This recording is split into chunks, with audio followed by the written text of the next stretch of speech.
la Flamme Coopérative. C'est l'ONU qui a décidé de proclamer cette année Année internationale des coopératives.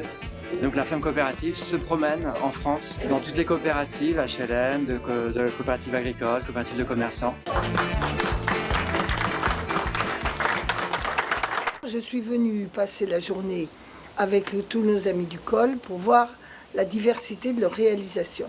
Et dans cette visite, il y a beaucoup de choses que je vais voir et sur lesquelles je trouve que le col est en avant-garde ou en tout cas bien en avance sur des pratiques qu'il faut qu'on développe. En particulier dans cette opération où d'abord on mélange toute une série d'habitats. Vous avez de l'accession à la propriété en BRS, vous avez du locatif social, vous avez cette belle réalisation d'habitat partagé pour les personnes âgées, retraitées, où ils ont chacun individuellement leur logement, des espaces communs. Ils ont eu une démarche participative. Quand ils arrivent, ils ont préparé, ils sont un peu chez eux comme s'ils avaient construit leur maison. Moi, l'isolement, c'était oui, c'est dur. Très important. Quand votre mari est décédé, vous avez pris cette décision. Ah oui, mais je l'ai prise de moi-même. Je suis ravie, vraiment ravie.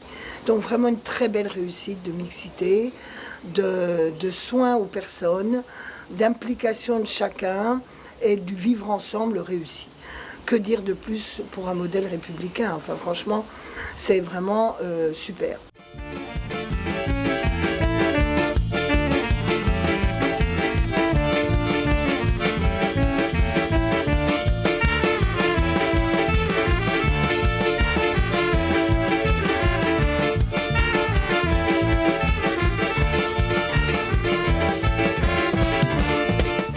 On est toujours là au bout de 10 ans.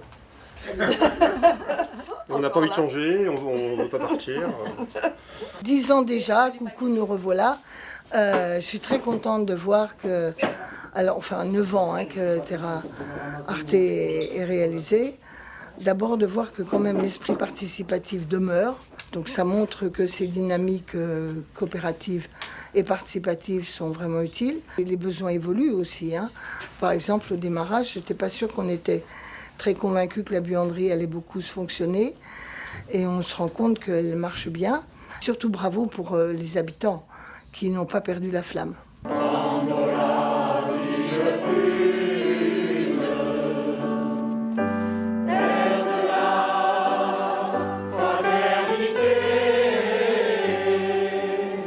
On vient d'inaugurer une superbe résidence qui a, j'allais dire, toutes les qualités du monde.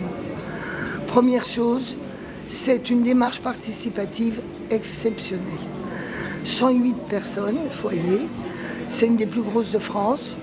Mais non seulement on a associé 108 foyers qui vivent maintenant dans cette résidence, qui ont participé à la conception, à la réflexion des espaces communs, mais en plus, cette participation, elle a impliqué tous les habitants de la commune de Tarnos, les services de la ville, et on a réussi un projet où se mêlent à la fois de l'accession sociale, à la fois du locatif social et des tas de locaux collectifs qui ne sont pas que pour les résidents, il y en a qui sont pour les résidents, et en particulier une chose que j'ai jamais vue ailleurs, c'est-à-dire un espace public au-dessus d'un immeuble HLM. Ça ne marche que, un, parce qu'on a des professionnels compétents, deux, parce qu'il y a du partenariat, notamment avec nos amis des offices, avec les collectivités, trois, parce qu'il y a quand même eu une masse de financement et de systèmes mis en œuvre pour arriver à équilibrer les choses. Or,